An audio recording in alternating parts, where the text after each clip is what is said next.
Today, the 30th of September, I spent the last week calling my people in North Carolina, Florida, to making sure that they're good.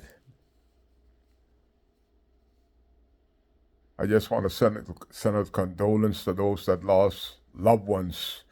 So far, there's 116 people that have died, and there's so much states that are affected. I know what it feels like. We got two hurricanes in a couple of years, Doreen and Nicole. We didn't thought it was possible we could have a hurricane back to back. And thank goodness for those Americans that give their time and their monies while the government of the Bahamas is trying to take from us. One thing you will recognize in America, that you'll have people coming from all over, and you will not see one police officer, one National Guard take things from the people that are affected like our armed force did to us. Even at the last end, when the government changed, they had trucks and trucks worth of our supplies hold hostage at the Union Jack dock in the Defense Force base. It was a crying shame, but they don't care. When you see you have a government and a people that don't look after the less fortunate in their worst time, that ain't a government to be proud of. But I could tell you, and I'm watching the response from the Americans helping the Americans. Many states was affected. We are fortunate that only two islands in the Bahamas was affected, Abaco and Grand Bahama, and we didn't get the help that was promised. Even the help that was coming to us, for us, was blocked by the government. That was the hard part. All they had to do was manage it, but they managed it all away from us until the government changed and it got worse.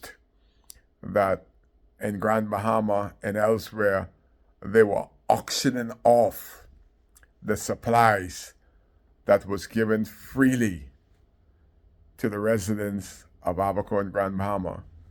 So my condolences goes out to all of my colleagues, my visitors that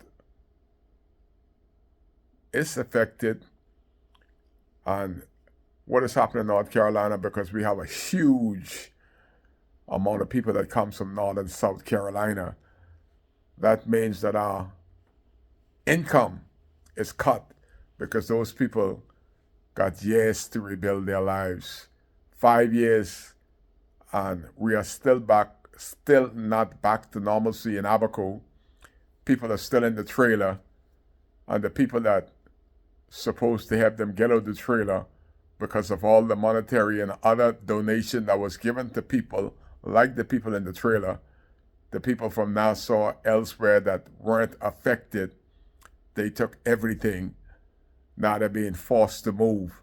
And those that has plenty said, oh, they had 5 years. Not everybody can rebuild without help. There's a lot of people that were good before the hurricane, but they'll never be good again, especially with the non-help of the government and the government forcing them out in the cold, out in the rain, out in the elements, without any care of what happened to them at the end of next month.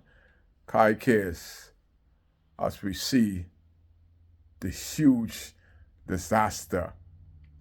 It brings back memories of 2019, September 1st, when Kai Mills and the residents of Abaco was homeless. God bless them, because Kai cares.